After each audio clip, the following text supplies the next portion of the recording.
We're all in shock. We came together. And I just remember telling my husband over and over again, you know, it's time to go to the country.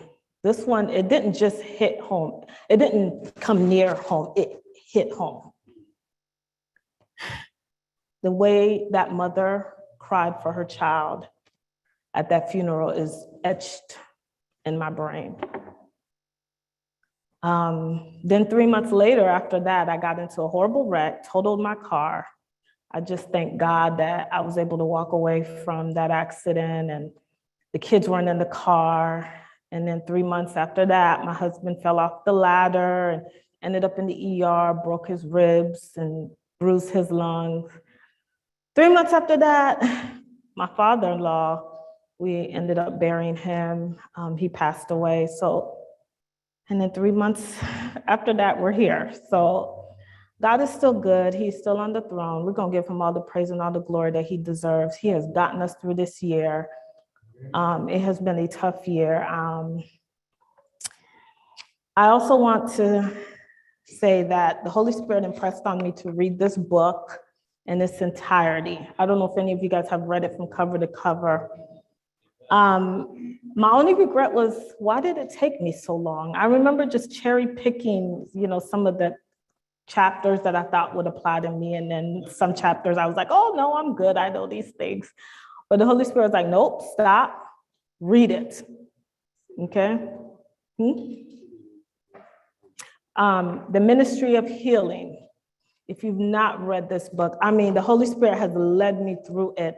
I have broken this book in so many areas. I've marked it. I've put tabs all through it.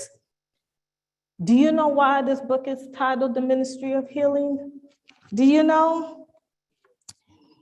I want to share this quickly with you before we jump into it, why it's called The Ministry of Healing. This is, she doesn't have the chapters by number, so it's teaching and healing. It says the Church of Christ is organized for service. Its watchword is ministry. Its members are soldiers to be trained for conflict under the captain of their salvation. And then it goes on to say, what is true ministry? According to her, according to the word, to reach the people wherever they are and whatever their position or condition, and to help them in every way possible. This is true ministry. Did you catch that? If you're wondering where it is, it's on page 57 of this book. It's the same chapter, I believe, Teaching and Healing. Pick this up if you haven't picked it up. It's powerful. Some of my favorite quotes are, righteousness is rooted in godliness. Some of the other ones that I have enjoyed, I find myself just repeating it and putting them to memory. Maybe I'll find it if I come across it. What is grace, you ask? Because that's what we need in order to finish this work. What is grace? Grace is an attribute of God exercised towards undeserving human beings. We did not seek for it, but it was sent in search of us. And that's also found in helping the tempted. But nevertheless, we're here to talk about cancer. I don't know if that was the right transition word, but you guys are a tough crowd to speak to because a lot of you guys have your master's and doctorate degree and everything, health and temperance. I do things a little bit different than most speakers. I love the interaction. I love the feedback. I love, whatever you want to throw at me. So don't be afraid to raise your hands. The one thing I will say is if you do have a long-winded testimony, wait till the end. Hopefully we have time. Also, I won't be covering screening and diagnostic tests. So if you're here thinking, oh, I'm going to get all this information so I can run to my doctor and get all this stuff done, we won't be covering that because for two reasons. One, some of you guys know what I do for my profession. Nurses don't diagnose. And whenever I say that, we roll our eyes. And whatever screening, lab tests, diagnostic tests, that would have to be done with you and your provider based on your situation and his clinical judgment. And those things tend to change all the time. But this doesn't change. This is not going to change, okay? So we're going to do it from a biblical standpoint. We're going to look at the 5 areas of cancer. The bulk of it is going to be nutrition. It's nutrition, lifestyle, environment, treatments, and I think that's everything. Genetics, okay? So,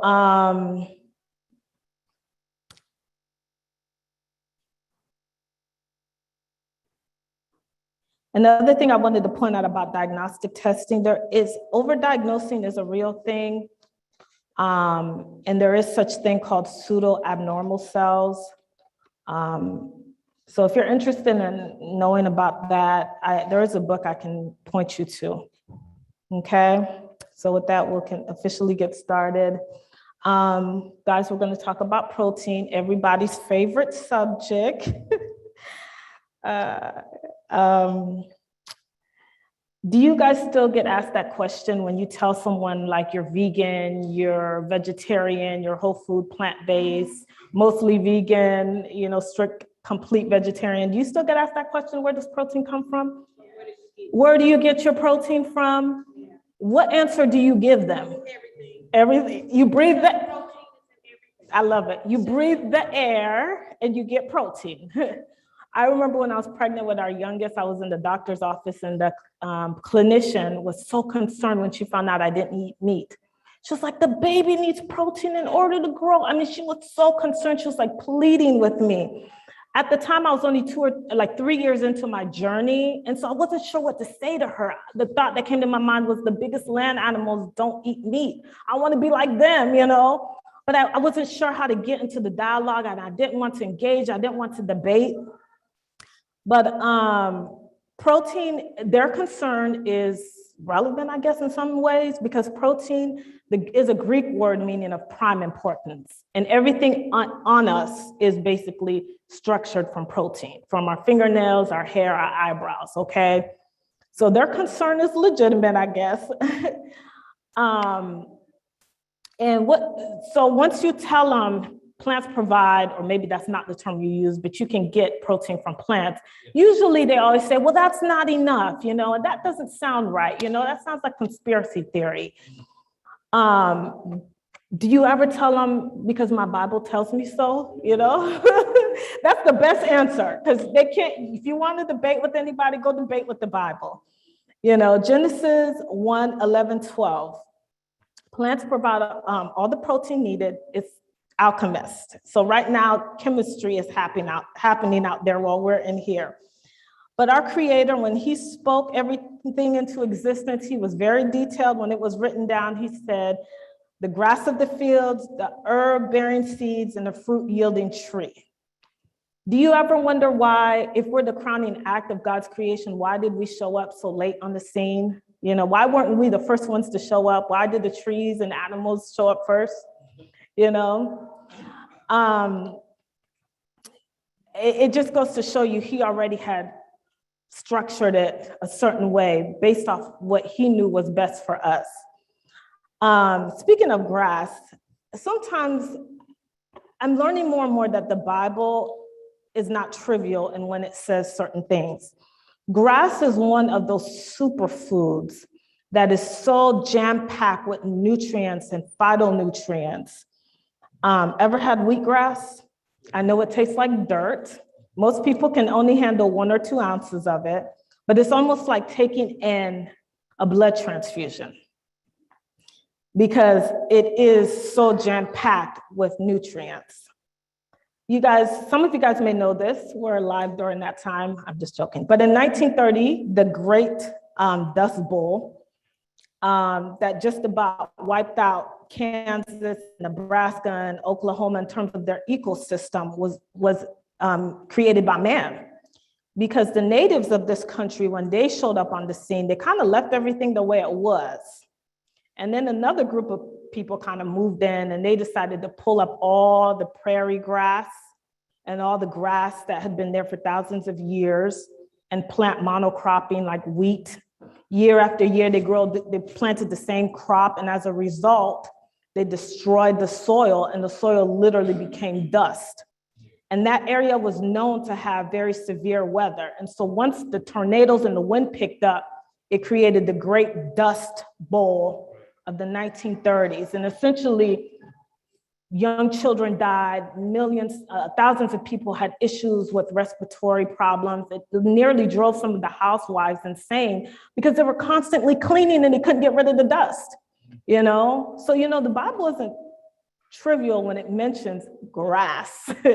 And although we kind of look at it and we stomp our feet on it, but it's jam-packed with nutrients, not just for the four-legged creatures. So we know that plants, why they provide so much nutrients is because they take up their nutrients from their roots, from the soil, and they take up carbon from the air from their leaves. When protein is broken down, you see it's 20 amino acids. This is going into chemistry, and this is just a confession. When I was in school taking chemistry, I went to tutoring like every day. Okay, so we're not going to go very deep into it, but there's 20 amino acids. They are building blocks. That's the key word I want you to take from this. They're building materials, building blocks. About 8 or 9 of them, 8 of them adults can't make. You tend to have to take it in your diet. And young children, 9 of them they can't make. They have to take it in their diet. And they're called the essential amino acids. The debate is that we really should eat protein that's close to our human protein. Well, then you open the door for cannibalism. And if you do study those groups that ate each other, they developed the disease called Kuru, which was very devastating. It rendered them neurologically impaired and cognitively impaired. So that debate, we could throw it out the window. All right, so plant protein versus animal protein, you ask, which one is better? I'm gonna go ahead and answer it for you. I know this is the group, what group I'm speaking to.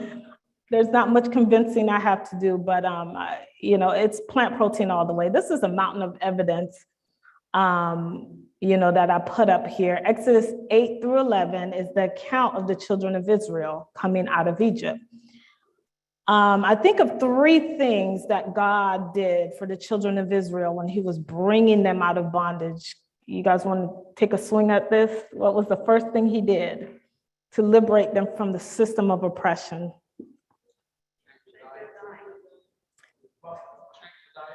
What is it? Well, he sent them a prophet first, right? Moses showed up on the scene with Aaron. What did they do?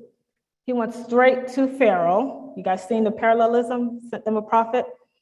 Went straight to Pharaoh and said to Pharaoh, let my people go so that they may go to the wilderness and serve God. Now, we know the story because we grew up with it. The kids sing the song all the time. You know, you learn it in cradle. How did Moses cross the Red Sea? How did he finally get there? But is it just a story? Is there some biblical principles there? So he sends them a prophet, and I wish I was in that courtroom when Pharaoh shows up. I'm sure that it was like, what are you sand dwellers doing here? And you've ever thought of it through Pharaoh's point of view? You know, once Moses said, you know, let my people go so that they may serve God in the wilderness. I'm sure his reaction was like, God, I'm God, you know, I'm appointed God. They're already serving a God, you know. It just goes to show you when state and church come together, they appoint man as God. So of course he wasn't going to let them go. And you know, the plagues come, here they come. First, the water is turned into blood.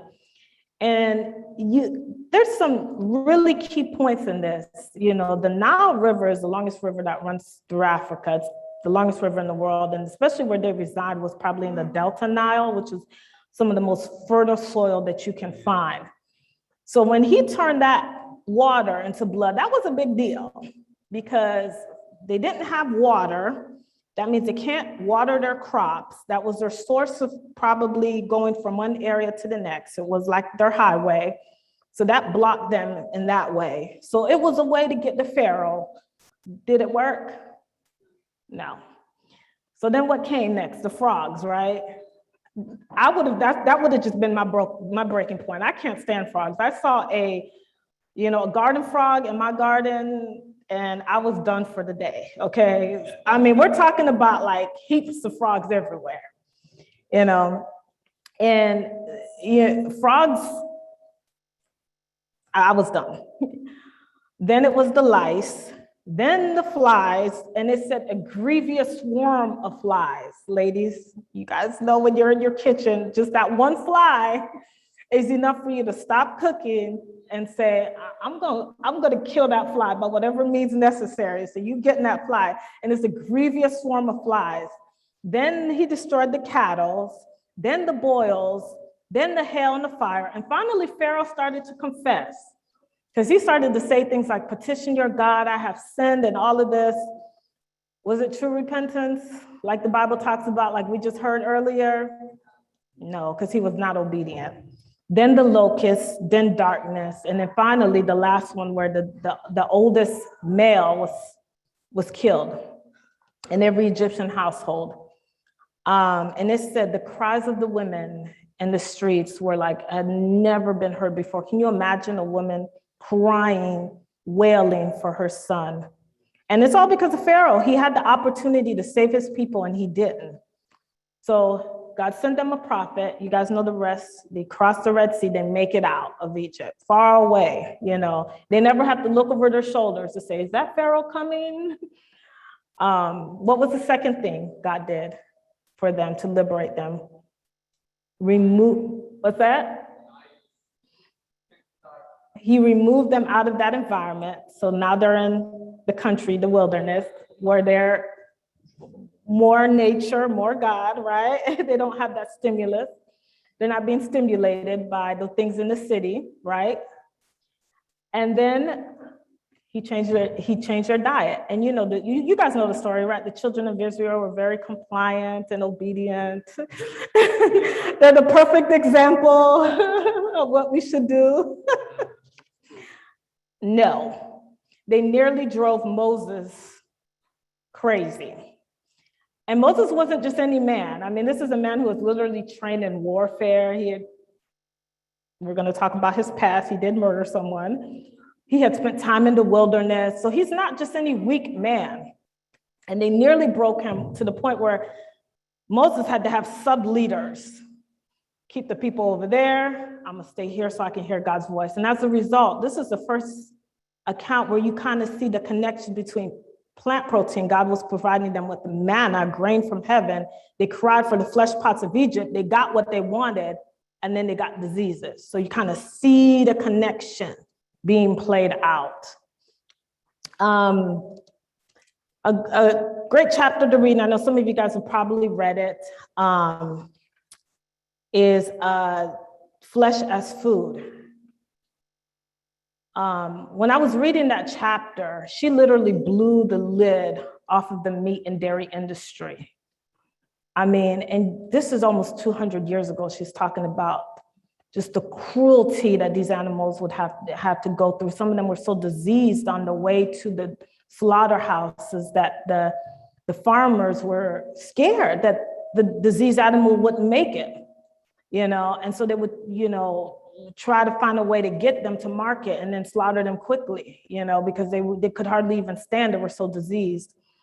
And it's just exacerbated in terms of the meat and dairy industry, the cruelty, like over 300,000 animals slaughtered every day, and horrible, deplorable conditions. Is becoming like humanitarian crisis. I'm working the job up here about 30 or 40 miles up, further up from here. You guys know this is the poultry capital. Back in August, when they had the horrible outbreak with COVID, the majority of the patients that were there with COVID were the individuals that worked with the poultry. Either they were farmers, or they actually worked in the slaughterhouses. And during that orientation, when one of the girls was talking about that, she's like, yeah, just about everybody that had COVID were either working in the slaughterhouses or they were, poultry farmers. And one of the girls scratched her head and said, well, why is that? And I looked at her and I said, well, since you asked, when you go to one of those places to get your fried chicken, you're not just getting a piece of meat, you're getting some viruses and parasites and bacteria right along with it, and so that's a great chapter in terms of reference. This is just some play on words. Daniel Tarian, Daniel chapter 1, where you guys know the story very well. They asked for pulse to eat. And it's a great control study, probably one of the first control studies. And the 3 Hebrew boys, at the end of that 10 days, they were fairer and fatter in their face and better looking than the boys that did eat of the king's table. Does everybody know about the China study and Dr. T. Colin Campbell? He is not Colin Campbell. Everybody know about him? Okay, I'm gonna be completely honest with you. Until I started putting this together, I had heard about it, but I had never really looked into it. And just, if some of you guys don't know, I'm just gonna give you a little background on him. He is a biochemist. He is a professor, so he's got his doctorate degree. He's one of the few in his field that do promote a whole food, plant-based diet in terms of not only reversing disease, but preventing it. He is the author of the China study.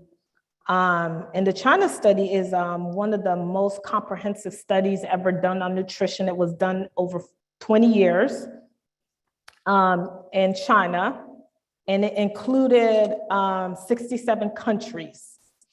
And his goal when Dr. T. Campbell first started the study was to show how animal-based protein was what was needed in order to combat malnutrition. And so they did the study in China. China was the perfect landscape because in some places in China, life has been going on as it has since the last thousands of years. Not a whole lot has changed. And then there's some places in China that are so developed, it's like New York City. And so they collected blood samples. They went through lengthy details in terms of picking up, getting information from what these individuals ate. They even took food samples. It was very thorough research. The Food Drug Administration wasn't involved. Big Pharma wasn't paying for it. This is just good scientific research. And it took a number of years for them to get all the data together and compile it and, break it down so us simple people can understand. And as a result of it, we have the China study. And he showed that the individuals, the more meat and animal protein that they had in their diet and the byproducts, the more cancer was seen in those groups. It just was. The less animal protein they had, the less byproducts they had, you almost didn't even see cancer in those groups. The mortality from cancer went down, chronic illnesses went down, and those individuals that ate mostly plant-based food, grains, and those that had more meat in their diet, you saw more esophageal cancers and different viruses. Why aren't we hearing about this on CNN? Why are we not? Why isn't this information being saturated through the networks? Well, they tried to shut him down. He himself became a vegan. He's 87 years old. He just recently put out another book. How many 87-year-olds that is writing books? His face his skin is so clear. His eyes are bright. I mean, he's got good hair. Like, he's my hero. All right. So those are the mountain of evidence that we have comparing plant protein versus animal protein. Okay, I need a brave soul to help me with this next one. Let's see here. Anybody want to take a swing at this? What is cancer? I need you to tell me what it is in like 5 or 6 words or something. Just make it real short. Don't try to Google it on your phone. There's not a right or wrong answer because there's many definitions. Okay, I just want somebody to give me the quickest answer that comes to their mind. What is cancer? Cell growth. All right. Okay, thank you, Elder Atta. He is the brave soul. Okay. There's many definitions of cancer. The simplest one that I have found is growth and spread of abnormal cells or cell mutations. Some of the other ones I have heard has been deregulated biology, genetic cellular disruption, damaged mitochondria in cells. Are you going to remember all of that? Probably not, but you might remember growth and spread of abnormal cells or cell mutation. Okay, so if I say small cell carcinoma, you say growth and spread of abnormal cells or cell mutation. If I say leukemia, you say growth and spread of abnormal cells or cell mutation. And leukemia is like cancer of the blood or tissue, and then the small cell carcinoma is lung cancer. You don't want that. So if I say Hodgkin's lymphoma, you say the growth and spread, or, very good, we could turn off the lights and go home. So if I say cholecystectomy, you say, no, I just threw you a curveball. That's actually the removal of the gallbladder. It's one of those really popular surgeries that are done every day. Okay, I had to throw a curveball at you guys. Come on now. So excess animal protein, like we talked about, they're building materials. Okay, our bodies it can, but it's not going to take it up quickly and readily in terms of energy, okay? Starch will provide you with what the body needs and convert it into glucose so you can take it up as energy. They're building materials. Like I think about when Deacon Leroy and Brother Steve and some of the others were on the church property and they were trying to finish up that building before camp meeting. Can you imagine if they ordered like 2,000 pallets of, what do y'all use for building material? I don't build, so, Plywood, okay? And it's laying all over the property and we show up and we need to park our cars. What do you think is gonna happen to them? They're gonna get fired, right? But it's the same way, you're eating this excess amount of protein. I think the average animal protein that is in the American diet is like 100 grams of protein, every day. It's just, the body doesn't know what to do with it. So it shows up as tumors. Sometimes they're benign. It will show up as cancer, skin tags, kidney stones, because it's just like the body doesn't know what to do with it. Anybody want to take a swing at this? What is the storehouse for protein? Anybody? Liver? Kidney? Spleen? There's no storehouse for protein. The body doesn't store it. There isn't. Why do you think that is? Why do you think there's no organ that the body stores protein in? Because our Creator gave us plants. You see, man is selfish, nature isn't, okay? Look what nature is doing right now, dropping her leaves. Come spring, plants will come up. Some of them will come voluntarily.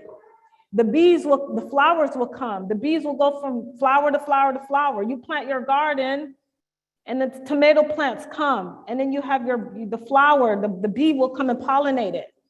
And then you can then harvest your tomatoes and your eggplants. Nature isn't selfish, man is selfish.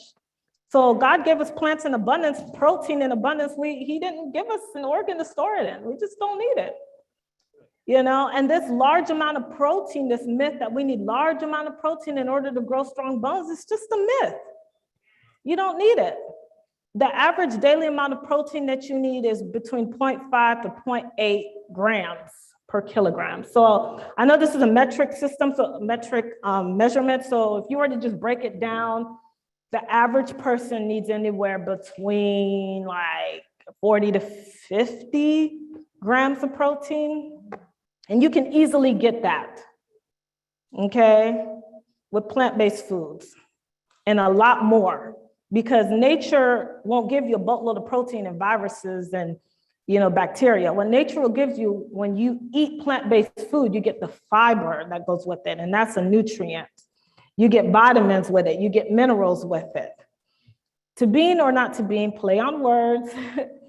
1 cup, so we're gonna look at some foods. I just randomly picked a few items. Beans are some of the best source of protein. The lima beans, I don't know if you guys like lima beans, but there's 14 grams per cup of lima beans. Chickpeas, I love chickpeas. There's about 14.5 grams. Pinto beans, 12. Green beans, you get more carbs than protein. Black beans, 15 grams. I love black beans and rice. And lentils, this is why my title of my presentation is, I'll take the lentils, because you get 18 grams. And that's just 1 cup, okay? And some of those countries, I say some of those countries, in Kenya, like Ethiopia, they eat the lentils heavy, okay? They go heavy on the lentils. You've ever seen them run? They win every time in the Olympics. Like the Kenyans and Ethiopians. I know some of it is genetics, because they're like the smallest people, and you're thinking, they're not gonna win this race. And sure enough, they come out and they win, all 3 of them. First place, second place, and third place. And I think some of that, I know for a fact, has to do with the lentils that they've been eating. And it grows so prolific in their country because they have like the right environment. Lentils love not too hot, not too super cold, a little elevated, a little cool weather. I know for a fact it has to do with those lentils. Squirrel syndrome. They say that Adventists, especially the ones that don't eat meat, suffer from this squirrel syndrome. We love our nuts, cheek full of nuts. But I hear you, but I love nuts too. We don't want to snack on them now, okay? Put a little bit on your steel cut oatmeal in the morning. For dinner, have some Ezekiel bread with some almond butter, absolutely delicious. But you guys see sunflowers up there, 24 grams. This is per 100 grams, which is not a lot. 100 grams is what, like 3.5 ounces? So you don't really need like palmful. I was surprised with the sunflowers. Any of you guys have ever had sunflower butter? I enjoy it. It's not too bad. It's not my favorite, but it's not too bad. And especially the cashews. I love cashews, 17 grams. So,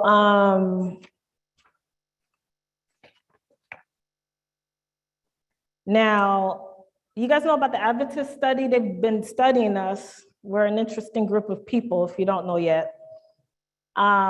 We've created the perfect platform for the China study, because across the board, generally, the majority of Adventists don't smoke, they don't drink, okay? However, it's a little shaky when it comes to the meat. A good bit of them still eat meat. We're not judging, but we are, because the study is judging. So this 12-year study was done, and it was published was it 2001? It was done between 2001 and 2007.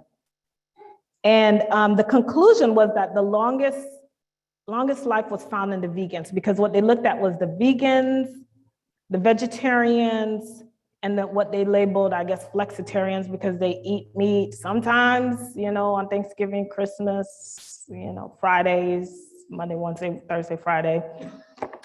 And they found out that the vegan group, had less of these chronic illnesses that we are dealing with: diabetes, hypertension, certain types of cancer. They had less of it, like 1/3 of them did. There was a significant reduction in those illnesses in the groups that were vegan. The vegetarians fared better than the meat eaters, but vegetarian is kind of like the middle of the road, you know. You've ever heard that term? If you stay in the middle of the road, you might get hit by both sides, you know. So I'm like, come join the vegan side. If sometimes you eat cheese, then just let it go altogether. It is a struggle, the cheese, you know.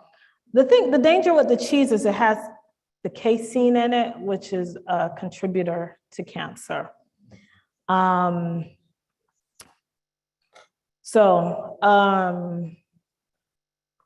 primary diet was starch. It provided fuel. It can easily send, you know, the pancreas will send out that hormone insulin, which will then allow glucose into the cell. Especially when you think about ancient grains. That's why, you know, the Egyptians were growing millet and rye and teff and barley, because that's man's primary diet. That's what they ate of. 10% was about some animal protein and maybe 10% was fat, but the bulk of it, like 80%, was, you know, grains, ancient grains. They were not eating a heavy diet like they try to say the caveman diet, you know. The caveman diet, he would have died quickly, you know.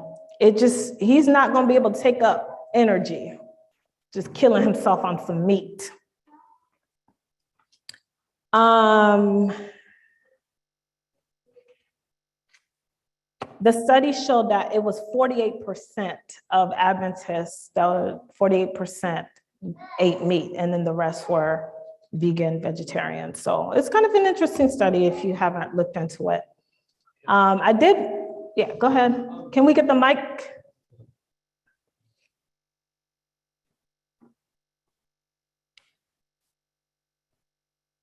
Thank you. As you're talking, I can't help but think of the flood. Before the flood, man lived to be 1,000 years.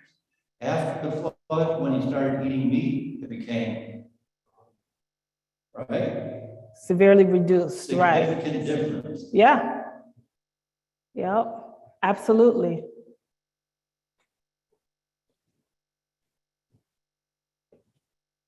This is Mark. This study you're speaking about right here, you said it was published in 2001? Or was it done from 2001 to 2007? I think it was done between 2001 and 2007. Okay, has there been a study after that? Because I get the study out, I look at it, I see Adventists are down in the 50s. Yeah. So that's why I'm asking about that study, because that's like 15 years. Yeah.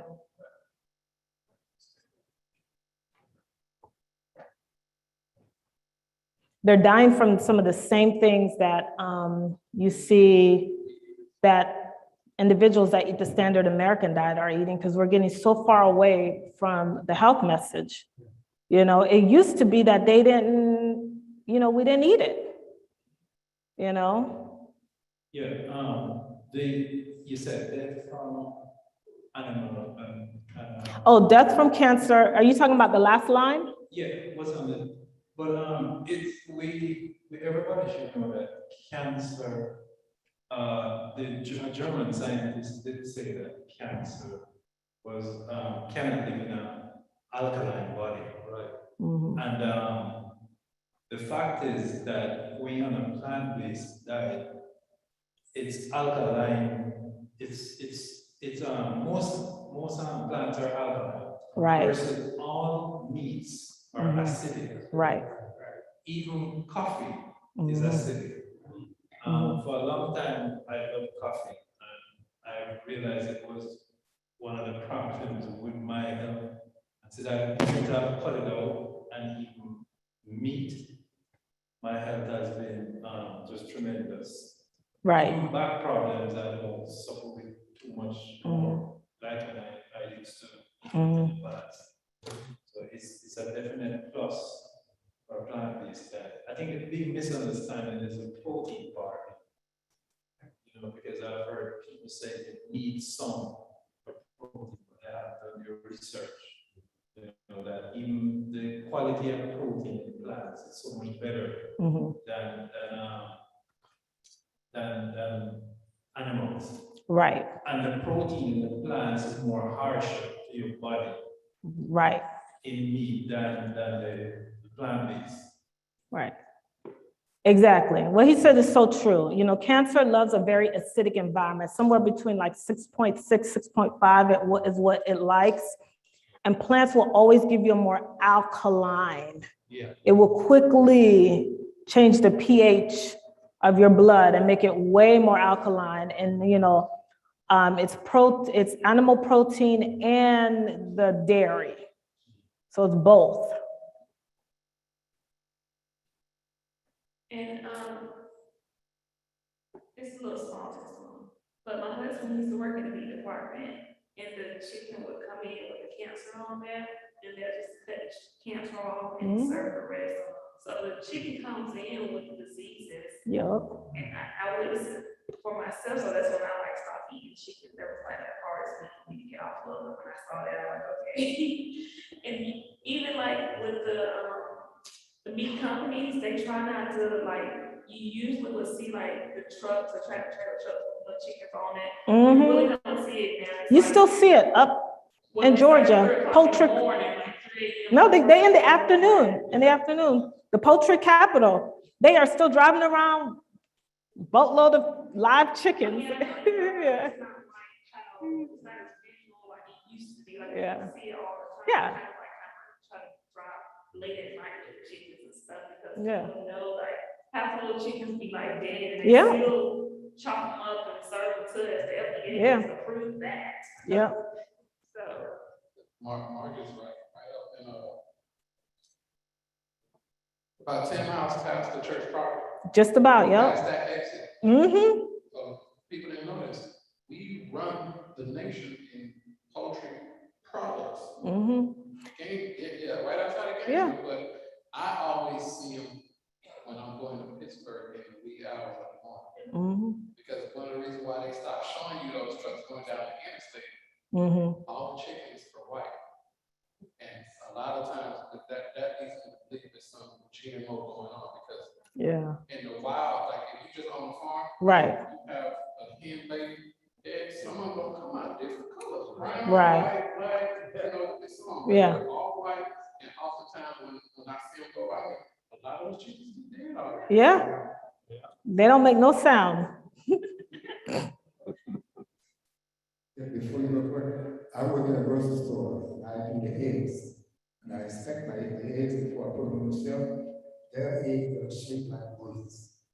They got some that are shaped like tennis ball, so that tells me that there's something wrong with the chicken that to lay an egg like that. Yeah.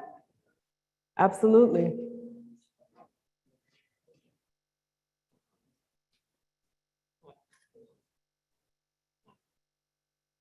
It's just unfortunate, most of the people know these things. But our problem is left with the willpower or the power of the force for us to stop eating. Imagine everybody wants something. Those with cancer, some of them have studied and know what brings the cancer. But you find them eating that. You find them going to that practice. It's not easy. Yeah. This is where the word of God comes in, like you were saying, from Jesus to Jesus. Yeah. Because it's true that I know this is not good for me. I don't have stress. I don't anything that can counteract it. And nobody too wants to attach health to Christianity. They don't want to do it. And we are dying.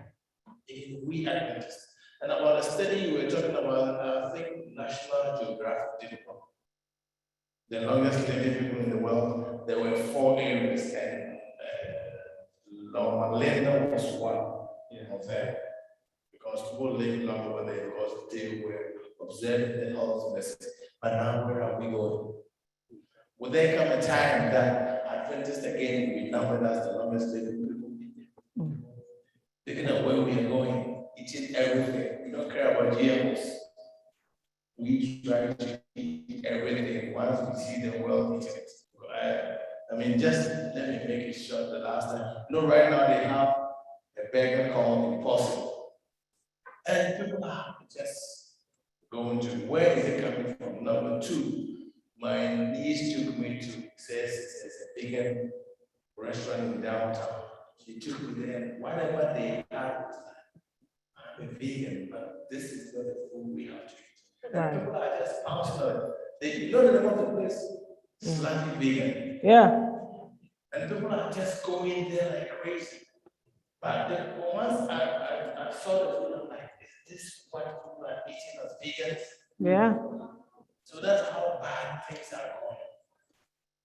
But we need a lot of people to Right. understand that we have to go the right way. The fact that it's vegan doesn't mean it should be good. Which Right. vegan is. Right. That's why I use the term whole food plant-based. You know, it's real food. I want you to look up this word if you get a chance. Some of you guys may know it, called Carnism. And that will kind of give you an insight as to, even when you have the knowledge, it's hard for individuals to walk away from it. You know, Carnism is, I'll give it to you, basically where individuals, they love their dog, you know, oh, I love my dog. They sleep with their dog. They bathe their dog. They buy dog clothes for their dog. No one can touch their dog, but they'll go to the store, you know, and buy pork chops, you know. There's just this disconnect. It's a belief system. It's a religion for them. They truly believe that they need meat.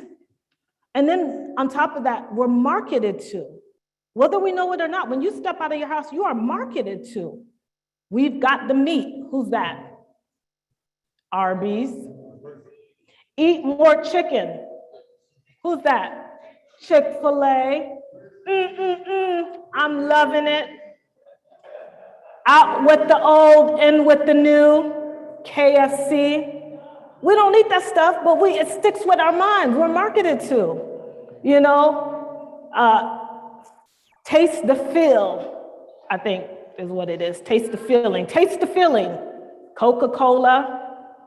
You see, it's a $1 billion company and they market to you. Yeah. Go ahead. Yeah, what I was going to say about chicken. My cousin, he had a chicken farm, and we used to go out there at night and catch those chickens that they sent to the factory where they can be killed. Well, it'd be chickens that be already dead, that been laying and smothered, because chickens are smothered, they yellow, they smothered, okay? And so what they would do, they would get some of those chickens be on the ground and been dead maybe about 2 or 3 days, and they put them chickens in that coop. And when we load them on the truck, take them to the place where they can clean the fellas off of them, and so they can be cleaned and sent to the market to eat. So yeah, that's what they would do. They would send some of those chickens like that to be in, and those chickens do have cancers on them and everything. Some of them chickens be smelling. Yeah. And they would send them down and just look at what people been eating. And then they'll get into them and say, this is number. But anyway, I used to work at chicken feed place right here in Atlanta, but about 15 years ago. But anyway, they have the place I used to work at. They used to ground donuts and stuff that come from General Mills, like those cornflakes, big bags of cornflakes that people couldn't. They didn't sell in the store. General Mills did. What they would do, they would send them out to the feed place where I was working at in malls, okay? And honey buns, cakes from Aunt Fanny's and Aunt Fanny Bakery and Nabisco, all the places they would come out with different products to bring in, and they would grind it up for chicken feed. And believe it or not, they had rats. They grind up rats. Yeah. I've seen big wasp rats. They would grind it up in that chicken feed, and they would sell it to the chicken. Yeah. They come and get it in trucks. And they put their chicken feed in it, and they sent it wherever it had to go to the farm. And those people, and I went back to the church, and I told them, I said, no wonder y'all sick and diabetes because they eat sugar from the chicken and rats before they get ground up. So, yeah, you're right. So if it's only like if we try to follow the health message, it is Right. important to follow the health message. We Right. follow the health message, we get a little wrong along. Right. Yeah, true. Man is wicked, but God is still good. And even in the wickedness of man, because they'll do all kinds of stuff to the food that we eat. It's whatever there's still life and nutrients and plants, food. You hear of them spraying, the beans and different products. So try to go as organic as possible and just buy that plant-based food. Just do the best that you can. Because this is very discouraging to a lot of people. A lot of people will decide they're going to continue to eat that junk, because they're like, oh, we're going to die anyways. So I'll just keep eating at the drive-thru. Oh, they spray the spinach. You know what? There's still life in the spinach. I'll take the lentils any day because there's still life in it. There's still substance than to eat the garbage at the drive-thru. And it's not even about death. Yeah, we all may die, but it's the suffering. You want to be caught in the death care system. I work in it. I'm sorry, wrong word, the healthcare system. I work in it. The suffering. And there's a certain group of people that suffer more than another group of people. They're caught in the system. They just do. 30% chance that they'll be disabled, they'll suffer unnecessarily, may lose their life. So death from cancer on a high animal protein diet is 4 times more likely in middle age comparable to smoking. Because a lot of times you may not see the effects of abusing your body on the plant diet until much later on in life. That's when it starts to show up. And they're wondering, I can't get a handle on my hypertension. My doctor says I'm gonna lose my kidneys. Yes, you will. And you try to tell them, get off of that diet. And it's just so hard for them. And the body can only take so much abuse for so long.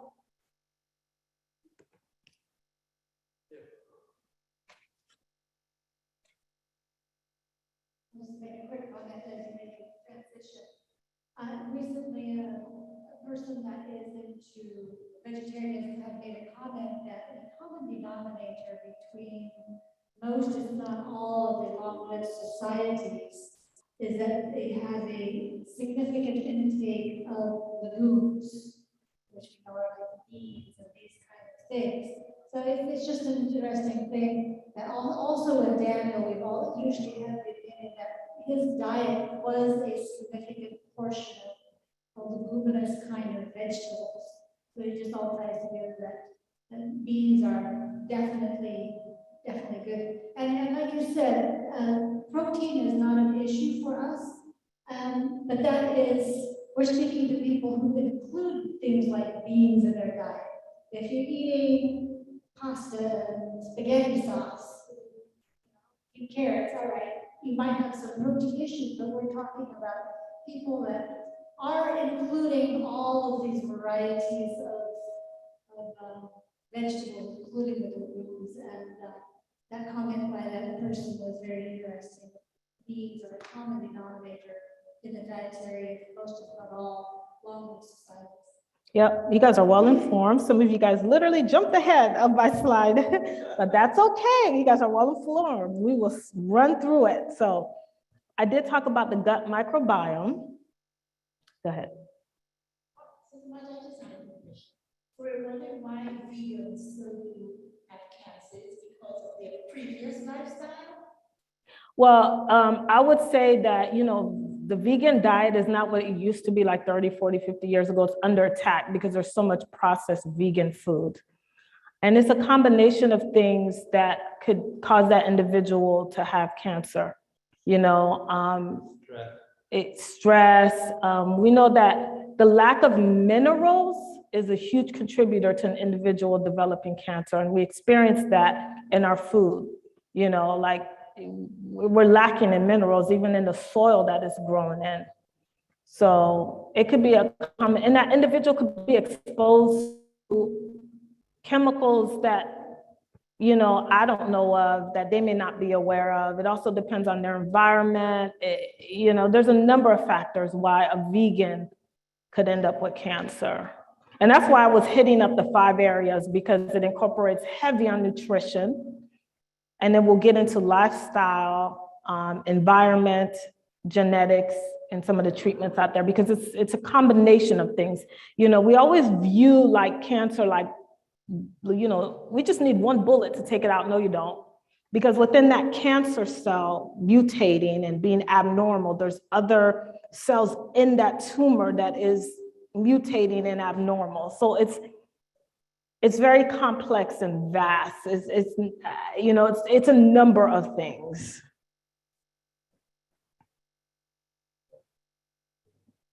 Okay, when I worked in a nursing home, I used to visit with a lot of the nurses and stuff. And this one particular nurse, they had an organic farm, and they raised vegetables and all kinds of, you know, they started from seedlings and everything. And she told me that even organic farms are allowed to spray at least up to 1 or 2 times. Yeah. So even your organic foods is not what it is. Right. That is very true. And that's why I made that point. Yes, they do spray. You try to get it as organic as possible, but there's still substance and life in it. Man is wicked, but God is still good. You know, you trust him. You get that head of lettuce, clean it and soak it in some vinegar and water, chop that up and eat it. It's way better than eating that junk at the drive-through or the vegan junk food that they have on the shelves, because in order for something to be processed, they have to remove the fiber out of it. Okay, once the fiber is out of it, it tastes like cardboard. So now they have to add the salt and the sugar, and that's a huge contributor for a food to become very acidic. And cancer loves sugar, and then you're gonna have the chronic illnesses to go right along with it, the diabetes, okay? So there's still life in it.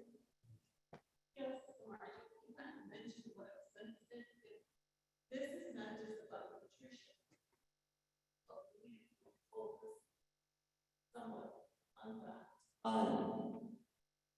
We have other ones of health that need to be followed also. So it's a total package. Right. Nutrition being a part of it, right? Granted, a significant part of it, because we've come so far away from what God originated for us.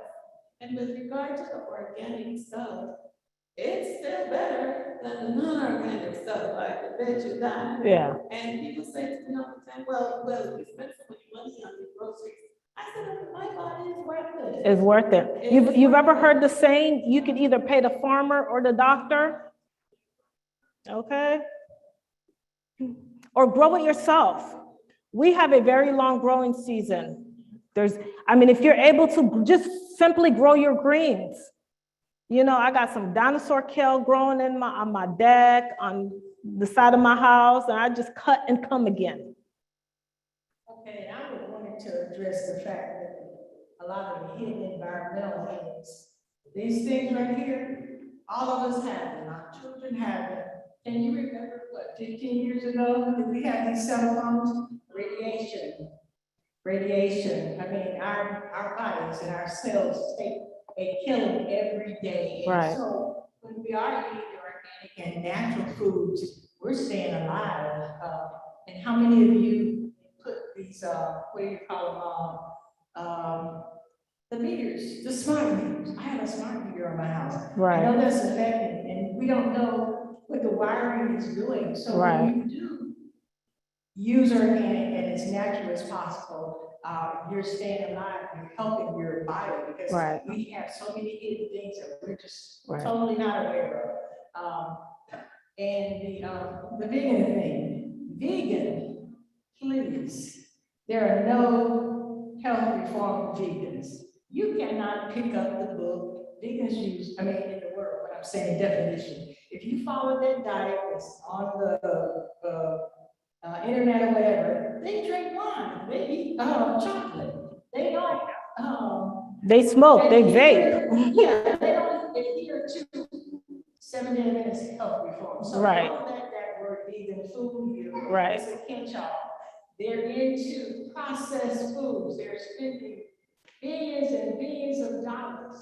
The rich are banking into that, and so they can make profits.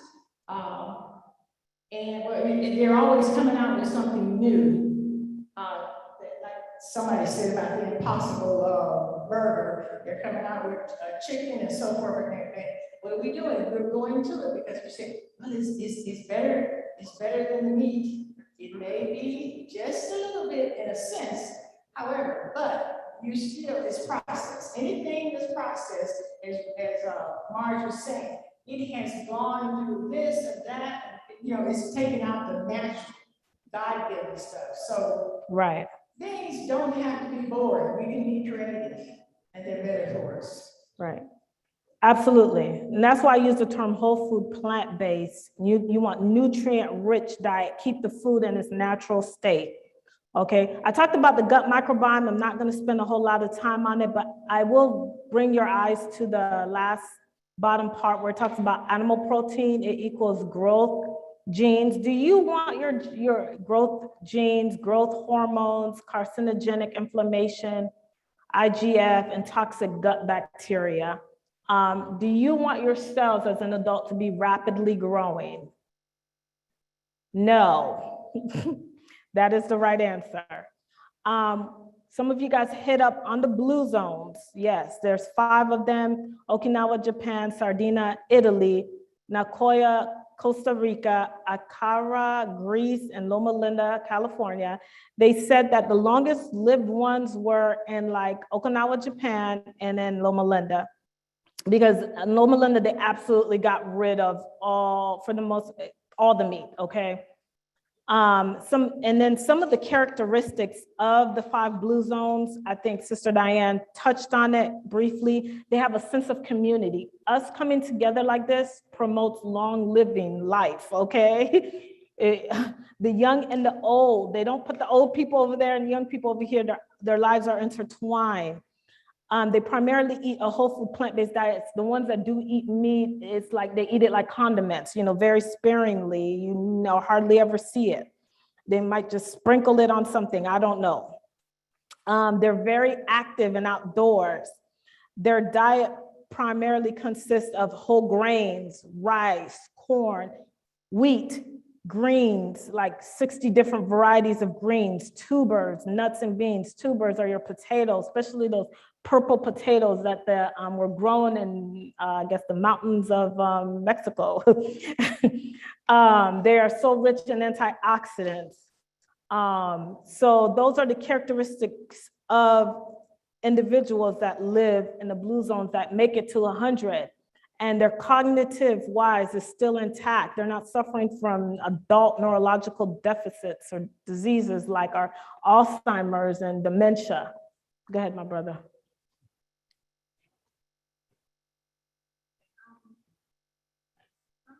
Some months ago, I tried to eat healthy, and I think I eat pretty healthy, but I still wasn't feeling good. So I have this friend, she's a herbalist. So he told me to go to her, and she had this thing, a scan where you put your fingers on it, your hand, and it tells you everything. She could tell me that I don't sleep well. She could tell me that I'm predisposed to diabetes. She could tell me every single thing that I was going through. She told me the scan. She showed me the chart where I fall and stuff. So one of the things is she says that I was not retaining my minerals in my food. So that's why I was feeling the way I was feeling. So for you to eat healthy, if you're not retaining the minerals and all that good stuff, then it doesn't make sense. So she put me on where she said I need to take the sea moss, because the sea moss is packed with minerals. From I start taking the sea moss, I feel way much better. I mean, things just change. I can't take the gel, so I don't like the gel, I take the powder. So I put it in cereal. I have cereal every day, just a little bit, and I have something else just so I can take it in. So it's like minerals, as you mentioned before, is very important in our diet. And sometimes we don't know, we may just think we are retaining these things, but sometimes we do need to get checked to see if we're really retaining our nutrients and Right. minerals. Because we could be eating this high-pack diet with all these things and we're Right. not really retaining them. Right. Especially if you're eating healthy and you're feeling a certain kind of way, Right. you're wondering why. Right. Like what happened to me. Right. And I couldn't keep my weight on. Right. Now I'm keeping the weight on because I'm retaining, I gained a little weight, so I'm retaining stuff. I don't care how much I eat. I would just lose the weight. If I just walk for 2 seconds, the weight is gone. And I'm like, something is not right. That's because I was not retaining my nutrients. Right. And that's why I touched on the gut microbiome. You know, there's so many things that we can do to abuse our gut, you know, and destroy those healthy bacteria that is needed in terms of absorbing our food. The lifestyles a lot of us live where we're rushing with our breakfast out the door, we're on 85, shoving food down our throat and driving. You know, I don't care if it's healthy, your body's not absorbing it. You know, so you're not able to establish that good gut health that is needed and absorb those minerals like you're supposed to. So, and like I touched on your gut microbiome, 80% of your immunity is in your gut microbiome. Oh, I just want to say quickly, the Impossible Burger is not vegan because I had read a report what you know, that guy sent to you. You know what they use to bind it together? Keratin, which is, you know, is found in hair and your nails. That's what they use in it to keep it together. Right. Because it's not natural for a vegan burger. Right. You know, meat is different. It has Right. fiber. Okay, Right. No, the vegan, they use keratin to hold it together. And Right. keratin is from like humans or animals. So once I saw that, Right. when I tell most people, they're shocked and they say, "Oh, we eat it again." Yeah. But to them, it tastes so good. Right. But that's how this commercialization is. They know how to, these things are toxic to the body. Right. They find ways to manipulate and make Right. things good. Right. Yeah, they are definitely marketing to us non-meat eaters in terms of the junk food. They are really hitting us hard. And I forgot to make a point too, in the blue zones. Michael isn't here. He put out his business, so we're going to talk about it. Brother Michael, he mentioned in his last presentation where he talked about pain that his BMI is 20. That is one of the characteristics of the blue zones, is that they are very slim. Their waistline is very slim. Can anybody tell me what is connected to your lifeline? Your waistline is connected to your lifeline. The longer the waistline, the shorter the lifeline. The shorter the waistline, the longer the lifeline. Y'all got that? That's straight off of Dr. Furman's book. Go ahead, my brother. That's what I was going to ask you about, the waistline versus the lifeline. The waistline. Some of you guys have heard it. I heard from a guy in this church, the larger your waistline. Yeah. The longest lived people, their BMIs are like 23, you know, and it's closely connected to your lifeline. So the shorter the waistline, the longer the lifeline. The longer the waistline, the shorter the lifeline. We're going to play a quick activity, okay? And you guys will tell me, I'm going to hold up the object. You tell me, does it increase your lifeline or does it increase your waistline? Okay, everybody got it? We're going to play an activity. I'm going to hold up an object and you tell me, does it increase your waistline or does it increase your lifeline? Can I get one of the kids to come up here and help me? Okay. I'm going to wrap it up real quick.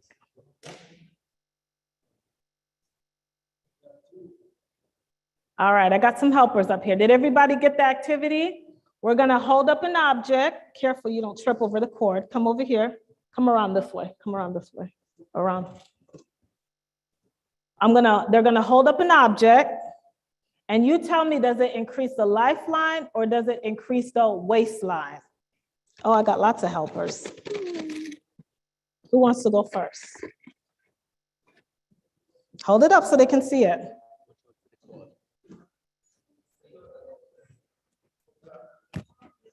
It's a pomegranate. Has everybody eaten a pomegranate before? I found out that some people have not eaten a pomegranate. Does it increase your lifeline or your waistline? Very good. Okay. Thank you very much, Autumn. You go ahead and have a seat. All right. I'm going to give you a little bit harder one. Okay, I'll give you, here we go. Hold it up. It's vegan. Does it increase your lifeline or your waistline? What is it? That is correct. It increases your waistline. Who cares if it's vegan? Okay. Thank you, Caitlin. Okay. Hold it up so everybody can see it. Hold it up. They're cashews, raw cashews. Does it increase your lifeline or your waistline? What is it? Very good. And this is about the serving that you want. Okay. Go ahead and have a seat. Same thing. Honey roasted cashews. Does it increase your lifeline or your waistline? Why is that? That's right, because they know that you will get full off of this real quickly. It's raw, okay? But this you could keep eating, okay? She's gonna hold up a couple more. Chia seeds, increase your lifeline or your waistline? Lifeline, very good, okay. Lentils, black lentils, increase your lifeline, that is correct. Hold it up high. Some organic brown rice increases your lifeline. Very good. And might be a little tricky. Everybody's quiet. Raw honey. What does the Bible say? What does the Bible say? Has thou found honey? Eat so much of it. What happens? That's right. So, all right. Thank you for your participation. We're going to hit up environment real quick. A lot of you guys touched on it. Sister Diane did a really good presentation a couple of years ago at camp meeting, touching on why vegetarians get cancer. And she touched on a lot of this. So you could just take a picture of it and look at it. All of this does contribute to the growth and spread of abnormal cells. And the Ministry of Healing, one of the big things that she touches on is better hygienic practices, sanitation, and she hits heavily on nutrition. My time is short. I will hit up genetics. Genetics is the bullet that loads the gun, but lifestyle is what pulls the trigger. So that sedentary lifestyle, the abuse of the body, your genes is only detrimental to you in terms of what happens to you. Like, it's very low. You can turn those genes off. You could turn them on. And groups in Africa where they ate a diet that was natural to them, high in fiber, you never saw colon cancer in that group. You just don't, you know? Once they started adapting the Western lifestyle, just abusing their body, eating the poison and the junk, and the government allows Coca-Cola to come in and they're eating, you know, like all kinds of processed junk food. Now you start to see the rise of colon cancer in these groups. So it could go both ways. You could be in a group where you don't see cancer at all and then move to this country and adapt its lifestyle and you become victim of these chronic illnesses like the one we're talking about. So can't change your genes, but you can change the expressions of your genes. And then these are some of the treatment plans. I did want to focus your eyes. I mean, the traditional treatment plan for cancer is they're either going to burn it, they're going to cut it off, or they're going to poison it. I mean, that's just a traditional route. Now they've incorporated, they're a little bit more gentle with the treatment because they realize that most people will not see the treatment all the way through. They can't. The chemo is just so like decimating to the body and to the immune system. So a lot of people give up and they don't finish their treatment. They've incorporated immunotherapy. I don't know if you guys follow this very much, but Jimmy Carter lives here, 2 hours from here, somewhere south. But he was diagnosed a couple years ago. He was 92 years old. He was diagnosed with melanoma cancer that had metastasized to his liver. And his doctors did a treatment, immunotherapy with him, and he's still living, 97 years old. It was, pretty much cancer-free. And they believe that it was his immune system that allowed him to beat the cancer. It had already spread to his liver. So immunotherapy is an option that they're using. You're going to see it more and more. I think one of the drugs that they talk about, I know we weren't going to talk about drugs, but I'm just going to quickly, if I wrote it down, I might not have. Keytruda is the name. Then there's functional medicine, which looks at you as a whole person and not just parts, because the way the system is, it's like, oh, if I have this problem, I go to this doctor, this special endocrinologist. Oh, I go to my renal doctor. Oh, I go to my liver doctor. Functional medicine looks at you as a whole. So that's a new way they're looking at it. Red light therapy, sodium bicarbonate is basically baking soda. They found that if they can treat the cancer, the tumor, what they use is like a special CT scan, and they can inject the sodium bicarbonate straight into the tumor. They have seen better outcomes for these patients as opposed to just burning, cutting, and poisoning. And then the Gershon therapy, which is only if you're sick should you be doing this. They basically use nutrition to treat the cancer, heavily treat you, detoxifying you in nutrition. And so this is the end of my presentation. I had to quickly run through it, and we might be able to have time for 1 or 2 more questions, and then we have to let the kids come up. It's not a question, Sister Marsha. I just wanted to let, if anybody needs a copy of the Ministry of Healing, the paperback version like what you have, I have several copies available to anybody who needs one. Yes, please. If you don't have one, get it. All right. All right. With that, we will let the kids come up.